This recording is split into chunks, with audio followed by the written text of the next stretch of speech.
प्रधानमंत्री मोदी ने राष्ट्र के नाम संबोधन में नए जीएसटी सुधारों को नेक्स्ट जनरेशन रिफॉर्म बताते हुए गरीब और मध्यम वर्ग को राहत का दावा किया और लोगों से स्वदेशी सामान खरीदने की अपील की, लेकिन विपक्ष ने इसे छलावा बताया। कांग्रेस अध्यक्ष खड़गे ने इसे गब्बर सिंह टैक्स करार देकर कहा कि सरकार ने 8 साल में जनता से 55 लाख करोड़ वसूले और अब मामूली राहत दिखा रही है। ममता बनर्जी ने मेडिकल और दवाइयों पर टैक्स का मुद्दा उठाया। आप नेता संजय सिंह ने पीएम को विदेशी वस्तुओं का उपभोक्ता बताकर घेरा। रणदीप सुरजेवाला ने H-1B वीजा संकट पर पीएम की चुप्पी पर सवाल उठाया। प्रशांत किशोर ने भाषणों को सिर्फ वादों का पुलिंदा बताया। अब बढ़ते हैं अगले अपडेट में।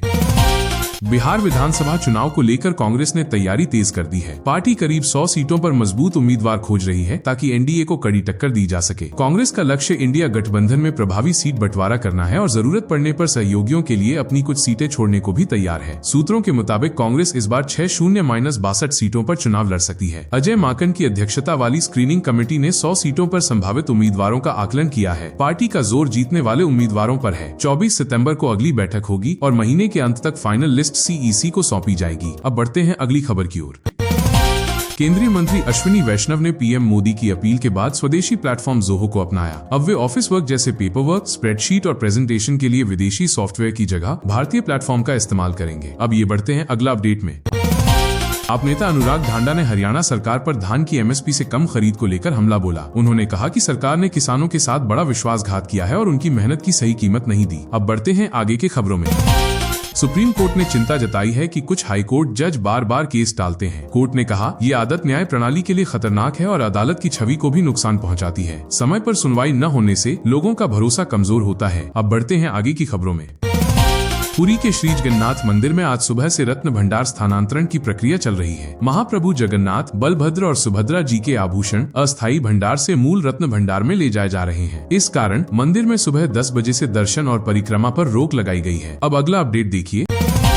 विदेशी एजेंसियों का भारत पर भरोसा बरकरार। अमेरिका के ट्रम्प टैरिफ 50% के बावजूद भारतीय अर्थव्यवस्था तेज रफ्तार से आगे बढ़ रही है। पहले फिच ने ग्रोथ अनुमान बढ़ाकर 6.9% किया था। अब ओईसीडी ने भी चालू वित्त वर्ष के लिए 6.7% कर दिया है। S&P ने भी भारत की ग्रोथ 6.5% पर कायम रखी है। रिपोर्ट्स के मुताबिक जीएसटी रिफॉर्म्स और टैक्स कट से घरेलू मांग मजबूत हुई है। खाने पीने की चीजों से लेकर गाड़ियों तक सस्ते होने से इकोनॉमी को बढ़ावा मिल रहा है। एजेंसियों का मानना है कि महंगाई घटकर 3.2% तक आ सकती है और आरबीआई इस साल ब्याज दरों में कटौती कर सकता है। ट्रम्प टैरिफ का असर भारत की ग्रोथ पर बेअसर दिख रहा है। अब बढ़ते हैं अगले अपडेट में।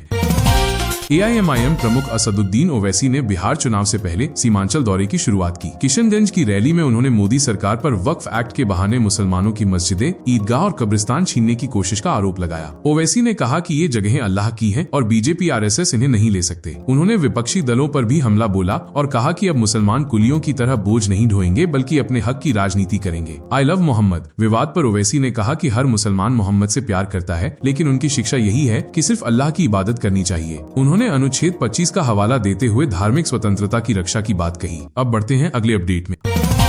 अभिनेता नाना पाटेकर ने अपने एनजीओ के जरिए राजौरी और पुंछ के 117 परिवारों को 42 लाख रुपए और राहत सामग्री दी। ये परिवार पाकिस्तानी गोलीबारी से प्रभावित हुए थे। नाना पाटेकर ने कहा, ये हमारा छोटा योगदान है, हम संदेश देना चाहते हैं कि आप अकेले नहीं हैं। अब अगला अपडेट भी देखिए। सीएम नीतीश कुमार ने वाल्मीकि नगर को 1100 करोड़ की सौगात दी। उन्होंने कहा कि विकास से इलाके की तस्वीर बदलेगी। इस मौके पर डिप्टी सीएम सम्राट चौधरी और मंत्री विजय कुमार चौधरी भी मौजूद रहे। नई योजनाओं से सड़क, शिक्षा और स्वास्थ्य सेवाओं को मजबूती मिलेगी। अब बढ़ते हैं आगे की खबरों में। तमिलनाडु के त्रिची में किसानों ने विरोध किया क्योंकि सरकार ने कावेरी अय्यर नदी जोड़ परियोजना लागू नहीं की और शैक्षिक ऋण माफ करने का वादा पूरा नहीं किया। अब बढ़ते हैं आगे की खबरों में। अमेरिका के पूर्व राष्ट्रपति डोनाल्ड ट्रंप ने H-1B वीजा के लिए अब $1 लाख फीस लगाने का फैसला किया है। इस फैसले से गूगल, मेटा, माइक्रोसॉफ्ट और अमेजन जैसी दिग्गज टेक कंपनियां चिंता में हैं। इन कंपनियों में बड़ी संख्या में विदेशी कर्मचारी H-1B वीजा पर काम कर रहे हैं। मेटा, अमेजन और माइक्रोसॉफ्ट ने पहले ही अपने विदेशी कर्मचारियों को ईमेल भेजकर सावधानी बरतने को कहा था। अब गूगल ने भी कर्मचारियों को ईमेल कर तुरंत अमेरिका लौट आने की सलाह दी है। गूगल ने चेतावनी दी कि नई पॉलिसी में अमेरिका से बाहर जाने पर दोबारा एंट्री मुश्किल हो सकती है। कंपनी ने भरोसा दिलाया है कि वो कर्मचारियों का पूरा सपोर्ट करेगी और हालात पर लगातार नजर रख रही है। अब बढ़ते हैं आगे की खबरों में।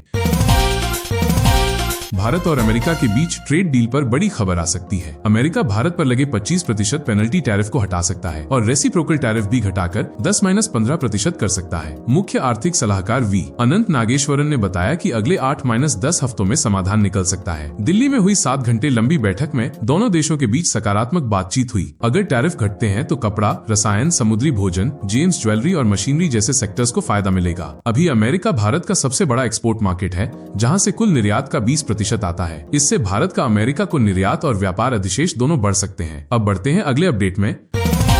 राहुल गांधी ने चुनावी धांधली और वोट चोरी का मुद्दा उठाते हुए पावर पॉइंट प्रेजेंटेशन पेश किया। उन्होंने दावा किया कि कर्नाटक के आलन सीट पर 6018 वोटर्स के नाम काटने की कोशिश हुई और महाराष्ट्र के राजूरा सीट पर 6850 फर्जी वोटर्स के नाम जोड़े गए। उदाहरण के तौर पर उन्होंने गोदाबाई नाम की महिला का जिक्र किया, जिनके नाम से फर्जी लॉगिन कर 12 पड़ोसियों के नाम हटाने का आवेदन दिया गया। राहुल गांधी ने कुछ मोबाइल नंबर भी दिखाए, लेकिन प्रयागराज के अंजनी कुमार मिश्रा ने इन दावों को गलत बताया। सोशल मीडिया पर राहुल ने युवाओं और जेन जेड से संविधान बचाने और वोट चोरी रोकने की अपील की। अब अगला अपडेट देखिए। बागेश्वर धाम के धीरेन्द्र कृष्ण शास्त्री ने कहा कि गाय को हम माता मानते हैं, लेकिन वो सड़कों पर भटकती है। उन्होंने सरकार से मांग की कि हर जिले में 5 गौशालाएं बनाई जाएं, जहां 40-50 हजार गायों को रखा जा सके। इससे गायों को आश्रय मिलेगा और सड़कों से हटेंगी। अब ये खबर भी देखिए।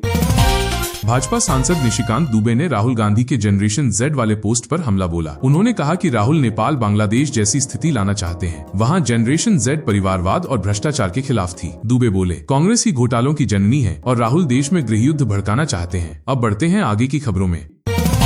उप मुख्यमंत्री ब्रजेश पाठक ने सपा प्रमुख अखिलेश यादव पर पलटवार किया। बोले, सपा राज में अपराधियों और अवैध बूचड़खानों को संरक्षण मिलता था। योगी सरकार में अपराधी या तो जेल में है या प्रदेश छोड़ भाग गए। अब पुलिस अपराधियों को उन्हीं की भाषा में जवाब देती है। अब बढ़ते हैं अगली खबर की ओर। राहुल गांधी ने पीएम मोदी और बीजेपी पर बड़ा हमला बोला। उन्होंने कहा कि देश में बेरोजगारी और वोट चोरी आजाद भारत का सबसे बड़ा संकट है। राहुल ने आरोप लगाया कि मोदी सरकार युवाओं को नौकरी देने में नाकाम रही है। पेपर लीक और भ्रष्टाचार बढ़ा है, जबकि पीएम सिर्फ पीआर और छवि चमकाने में लगे हैं। उन्होंने कहा कि जब चुनाव चोरी से जीत जाते हैं तो सरकार को युवाओं की समस्याओं की परवाह नहीं रहती। देहरादून पेपर लीक और पटना में युवाओं पर लाठीचार्ज का जिक्र करते हुए राहुल ने कहा कि अब युवा रोजगार और लोकतंत्र बचाने की लड़ाई लड़ेंगे और यही असली देशभक्ति है। अब अगला अपडेट देखिए। अमेरिकी राष्ट्रपति डोनाल्ड ट्रंप ने अफगानिस्तान को सीधी चेतावनी दी है। उन्होंने कहा कि तालिबान सरकार तुरंत बगराम एयरबेस का नियंत्रण अमेरिका को लौटाए। ट्रंप ने अपने सोशल मीडिया प्लेटफॉर्म पर लिखा कि अगर ऐसा नहीं हुआ तो अफगानिस्तान को बुरे नतीजे झेलने पड़ेंगे। अब अगला अपडेट देखिए।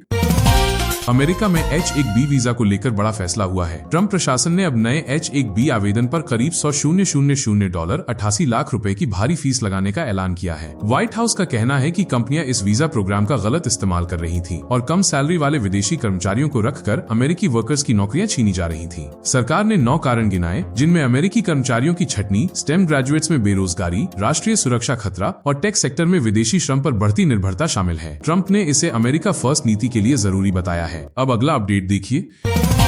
नेपाल सरकार ने जेन जेड प्रदर्शनों में 72 मौतों की जांच के लिए समिति बनाई है। पूर्व चीफ जस्टिस सुशीला कार्की इसकी अध्यक्ष होंगी। साथ ही कैबिनेट विस्तार की तैयारी भी शुरू कर दी गई है। सरकार पर निष्पक्ष जांच और तेज फैसले का दबाव बढ़ा है। महाराष्ट्र के सीएम देवेंद्र फडणवीस ने इंडिया टुडे कॉन्क्लेव 2025 में राहुल गांधी पर निशाना साधते हुए कहा कि जिनको नेपाल की जेन जेड से मोहब्बत है वे नेपाल जाकर रहें। उन्होंने कहा कि भारत के युवा प्रदर्शन करने में नहीं बल्कि स्टार्टअप, एआई और आईटी जैसे क्षेत्रों में बिजी हैं और पूरी दुनिया में नाम कमा रहे हैं। फडणवीस ने कहा कि राहुल गांधी वोट चोरी और जेन जेड के नाम पर युवाओं को भड़काना चाहते हैं, लेकिन भारत की नई पीढ़ी की सोच अलग है और वे प्रगति पर ध्यान दे रहे हैं। उन्होंने भारत को दुनिया की चौथी सबसे बड़ी अर्थव्यवस्था बताते हुए कहा कि हमारे युवा सड़क पर उतरने के बजाय बदलाव की पहचान बन रहे हैं। अब बढ़ते हैं अगले अपडेट में। देश भर में आई लव मोहम्मद नारे को लेकर विवाद तेज हो गया है। कानपुर से हैदराबाद तक जुलूस और विरोध प्रदर्शन हो रहे हैं। वहीं वाराणसी में साधु संतों की प्रतिक्रिया के बाद आई लव महादेव ट्रेंड कर रहा है। सोशल मीडिया और सड़कों पर महादेव समर्थक पोस्टर और रैली निकाल रहे हैं। अब अगला अपडेट भी देखिए।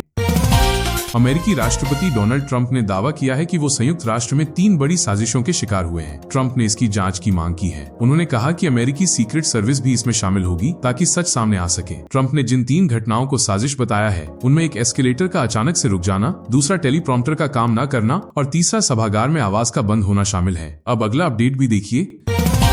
स्वच्छता ही सेवा अभियान के स्वच्छोत्सव 2025 कार्यक्रम में रक्षा मंत्री राजनाथ सिंह व सेनापक मिलकर सफाई कर्मचारियों को सम्मानित किए। ये पहल देश भर में स्वच्छ भारत मिशन को मजबूत करने की दिशा में एक कदम है। दिल्ली में नगर निगम ने 310 सफाई कर्मचारियों को स्थायी सेवा में लिया गया। अब बढ़ते हैं अगला अपडेट में।